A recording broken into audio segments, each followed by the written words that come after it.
राजस्थान के जयपुर में एक ऐसा कत्ल हुआ।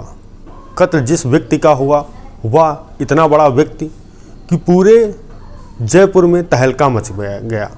वही शख्स का नाम था सुखदेव सिंह गोगामड़ी, जो कि श्री राजपूत कारणी सेना के अध्यक्ष थे। और उनके ऑफिस में ही 10 मिनट के अंदर 17 राउंड फायर किए गए। जो फायर करने वाले व्यक्ति वहां से फरार हो जाते हैं। और एक फेसबुक पे मैसेज आता है उसी शाम। जो फेसबुक पे मैसेज किया था उसका नाम था रोहित गुदारा। उसने लिखा था, सभी भाइयों को राम राम, मैं रोहित गुदारा, कपूरी सर, गोल्डी बरार। भाइयों, आज यह जो सुखदेव सिंह गोगामड़ी की हत्या हुई है, इसकी संपूर्ण हत्या की जिम्मेदारी मैं लेता हूं। और इसके साथ पूरे राजस्थान में तहलका मच गया। आखिर इस व्यक्ति का कत्ल क्यों किया गया और ऐसी क्या बात रही जो उसके ऑफिस में घुसकर इस व्यक्ति का कत्ल किया। और उसके बाद नमस्कार, मेरा नाम रवि है। मैं आशा उम्मीद करता हूं आप लोग बहुत अच्छे होंगे। और यह जो सच्ची घटना है, यह सच्ची घटना है 5 नवंबर 2023 की दोपहर के करीब 1 बजे। जो जगह थी वो जयपुर में सुखदेव सिंह गोगामड़ी का ऑफिस। वहाँ पर एक व्यक्ति कार्ड देने के लिए उनके ऑफिस पहुँचता है, जो कि श्री राजपूत कारणी नेता के अध्यक्ष थे। जैसे ही वह कार्ड देता है, देने के बाद जो शूटर उसके साथ 2 थे, ताबड़तोड़ वहीं पे 17 राउंड फायर किए जाते हैं। जो व्यक्ति कार्ड देने आता था उसको भी गोली मारी जाती। जो सामने बैठे जिनका नाम था सुखदेव सिंह, उनको भी गोली मार दी जाती है। गोली मारने के बाद वह शूटर फरार हो जाते हैं। अब आप सोचेंगे कि उस व्यक्ति का कत्ल क्यों किया गया और आखिर किस लिए हुआ। यह कहानी अंत तक आप जरूर सुने। यह कहानी चालू होती है 4 जून 2017, जगह है राजस्थान। जो सबसे बड़ा गैंगस्टर जिसका नाम था आनंद पाल, जिसका पुलिस मुठभेड़ में इनकाउंटर कर दिया जाता है। अब आप सोचेंगे कत्ल हुआ सुखदेव का और आनंद पाल गैंगस्टर से क्या मतलब है। कहते हैं जो दुश्मन का दोस्त होता है वह दुश्मन का दुश्मन होता है। यह कहानी में भी कुछ ऐसा है। जब आनंद पाल का पुलिस ने इनकाउंटर किया, उसके बाद वहाँ के इलाके के लोग ने उसकी लाश को 15 दिन तक अंतिम संस्कार नहीं किया और सड़क पर रख के धरना प्रदर्शन करते।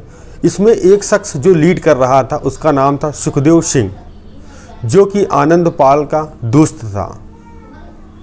अब ये बात कहीं ना कहीं सभी को ये लग रहा था कि आनंद पाल का यह दोस्त कैसे है सुखदेव सिंह, क्योंकि नाम देखेंगे आनंद पाल सिंह और सुखदेव सिंह। जहां नाम से पता चलता है कि ज़्यादातर राज्यों में जातिवाद बहुत चलता है। इसके बाद सुखदेव सिंह की यहीं से लोकप्रियता चालू होती है। तभी वहाँ पर ही जो राजस्थान में सुखदेव सिंह अब ज़मीन के काम में हाथ अपना आजमाते हैं। जो ज़मीन थी वो जो राजपुताना में थी, तो राजपुताना में ज़्यादा देते थे, वहाँ जाट भी थे, जाट में भी देते थे। तभी लोगों में लगा कि मतभेद उनके साथ किया जा रहा है। जो वहाँ जाट समाज के लोग हैं उनको ज़मीन कम दी जाती है, राजपुताना को ज़्यादा बंटवारा कर रहे हैं, जिनका नाम था सुखदेव सिंह। तभी वहाँ पे एक युवक था जिसका नाम था रोहित गुदारा जाट। अब उसको भी यह कहीं ना कहीं लग रहा था।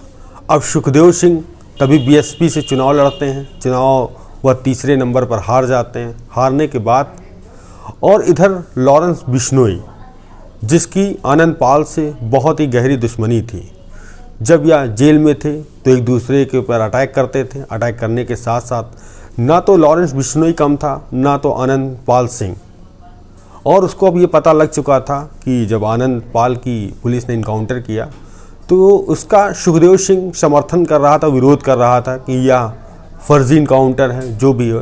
तो लॉरेंस बिश्नोई ने क्यों ना सोचा कि अब इसको भी रास्ते से हटाना चाहिए, क्योंकि यह जो हमारे में समाज में लोग रह रहे हैं उन पे मतभेद भी करता है। तभी यहाँ पर लॉरेंस बिश्नोई एक शूटर को हायर करते हैं जिसका नाम था संपत नेहरा। उससे कहा जाता है कि सलमान खान और सुखदेव सिंह को तुमको रास्ते से हटाना है। जब संपत नेहरा निकलता है तभी पता लगता है कि पुलिस ने उसको दबोच लिया है, जिससे वह उसकी जो योजना बनाई थी वह असफल होती है।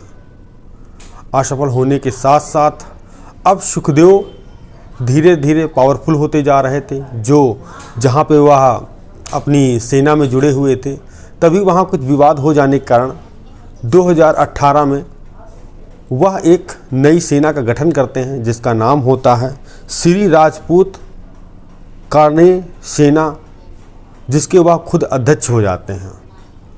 अध्यक्ष होने के साथ साथ अब जो लॉरेंस बिश्नोई के व्यक्ति थे तो उनको बदला लेने की एक वह थी कि बदला भी लेना है। तभी जो लॉरेंस बिश्नोई का वहाँ से बैठे बैठे उससे कहता है संपत नेहरा से, तुमने सलमान का तो काम किया नहीं, अब तुम सुखदेव का कुछ करो, इसको रास्ते से हटाओ। तभी संपत नेहरा जो जेल में था वह राजस्थान में ढूंढता है कोई शूटर जिसे सुखदेव का कत्ल कराया जा सके। यह 1.5-2 साल से पहले तैयारी हो रही थी। अब पता लगता है एक व्यक्ति जो इसका नाम था रोहित गुदारा, यह एक शूटर था। जब संपत नेहरा उससे बताता है कि एक व्यक्ति है जिसको ठिकाने लगाना है जिसका नाम था सुखदेव सिंह, वह हामी भरता है। 1.5 साल तक वह रैकी करता है, मगर तभी पता लगता है कि चुनाव की सभाएं होती हैं, कहीं कार्यक्रम होता है जो सुखदेव सिंह के साथ सिक्योरिटी ज़्यादा होती है, जिससे वह अपनी कोशिशों में नाकाम होता है। अब वह सोचता है क्यों ना, जब सुखदेव हैं इसके पास पहुंचने के व्यक्ति कोई पास अगर जाएंगे, ज़्यादा लोग रहते हैं तो घेरा भी होना चाहिए वहां तक पहुंचने के लिए। तभी पता लगाता है जो रोहित गुदारा कि ऐसा सुखदेव सिंह के करीबी कौन है जिससे हम लोग वहां पहुंच सकें। तभी एक नाम आता है जिसका नाम था नवीन शेखावत, जो कपड़े के कारोबारी राजस्थान के थे और जिससे सुखदेव सिंह के संबंध भी अच्छे थे। वह दोनों युवक को भी हायर करता है जिसका एक नाम था, जो शूटर थे, जिसका एक नाम था नितिन फौजी और दूसरे का नाम था रोहित। रोहित राजस्थान का रहने वाला था और जो नितिन फौजी था वो हरियाणा का रहने वाला था। 5 साल पहले ही उसको सेना में नौकरी मिली थी। अब इन लोगों को काम सौंपा गया कत्ल करने का, और तभी जो पहचान वाला व्यक्ति था जिसका नाम था नवीन शेखावत, तभी यह रोहित वहाँ पहुँचता है उसकी दुकान पे, बातचीत करता है। कुछ टाइम लगता है 1-2 महीना, मतलब इतना विश्वास बना लेते हैं दोनों आपस में कि मानो कोई भी काम हो तो पूछ के करना। तभी उसको पता चलता है कि नवीन शेखावत जिसके फैमिली में शादी है वह कार्ड देने के लिए सुखदेव सिंह के ऑफिस जाएगा। अब क्या था, तारीख आती है 5 नवंबर और इधर पूरे प्लान के मुताबिक सब तैयार। जो नितिन फौजी था उसने एक स्कॉर्पियो गाड़ी भी किराए पे ली जिसका 5000 रुपया रेंट था। जैसे ही वह ऑफिस में कार्ड देने के लिए पहुंचते हैं, जिसमें मौजूद थे नितिन फौजी और रोहित और नवीन शेखावत। जैसे ही नवीन शेखावत गाड़ी से उतरते हैं और जो उनका एक गनर था जो बाहर था सुखदेव सिंह का, वह पूछता है क्या काम, तो बताते हैं शादी है परिवार में तो कार्ड देना है, और कहता है 2 लोग मित्र हैं जो मिलने आए हैं। तभी गार्ड अंदर जाता है, बोलता है सुखदेव सिंह से कि आपसे कोई मिलने आया नवीन शेखावत, तो वो कहते हैं अंदर भेज दो। अब उस दिन इनके पास सुरक्षा 3 लोगों की थी, उस दिन एक ही बंदा वहाँ था। ऐसा क्या था वो तो पुलिस जांच का विषय है, पता लगेगा क्या कारण से उस दिन एक ही बंदा था वहाँ पे गार्ड में। वैसे 3 गार्ड इन्होंने अपने पास पर्सनल रखे थे। अब क्या था, जो सुखदेव सिंह सोफे में बैठे थे उसके बगल में नवीन शेखावत बैठे थे और उसके ठीक सामने 2 शूटर जिसका नाम नितिन फौजी और रोहित। अब बातचीत करते हैं, पानी वानी पीते हैं। नवीन शेखावत कार्ड पकड़ाते हैं, निवेदन करते हैं कि आइएगा ज़रूर। और तभी सब अपने अपना फ़ोन देख रहे थे वहीं बैठ के। और उसके बाद जो सुखदेव सिंह थे तभी उन पर कॉल आती है। जैसे ही वह उनका ध्यान कॉल पे जाता है, जो सामने बैठे शूटर्स थे वो ताबड़तोड़ 17 राउंड फायर करते हैं। फायर करने के बाद और जो बगल में शख्स बैठा था जिसका नाम था नवीन शेखावत, उसको भी वहीं पे फायरिंग करते हैं। वो भी दोनों वहीं पे ऑन द स्पॉट ख़त्म हो जाते हैं। जैसे ही वह बाहर निकलते हैं, देखते हैं कोई गाड़ी आ रही है, उसको गोली लहराते रोकते हैं, थोड़ा आगे बढ़ते हैं। तभी एक स्कूटी सवार व्यक्ति जाता है, उसको गोली दिखा के उसकी गाड़ी लेकर वहाँ फरार हो जाते हैं।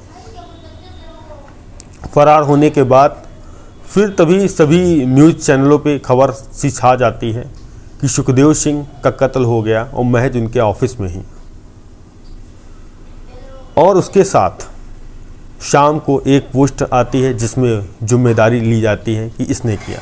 पहले होता था कत्ल करने वाला व्यक्ति को पुलिस ढूंढती थी, आज जो उसने ऐलान किया कि मैंने किया है, पुलिस इसकी जांच कर रही है और जितने लोग इससे जुड़े हैं जल्द से जल्द गिरफ्तार किए जाएंगे। और एक व्यक्ति गिरफ्तार कर भी लिया गया जिसका नाम था नितिन फौजी, हरियाणा से। यह कहानी सुनाने का उद्देश्य हमें किसी का परेशान करना नहीं है, बल्कि आप लोग सचेत करना है और जो जुर्म की घटनाएं घट रही हैं आप तक पहुँचे। मिलते हैं नेक्स्ट कहानी में। जय हिंद, जय भारत।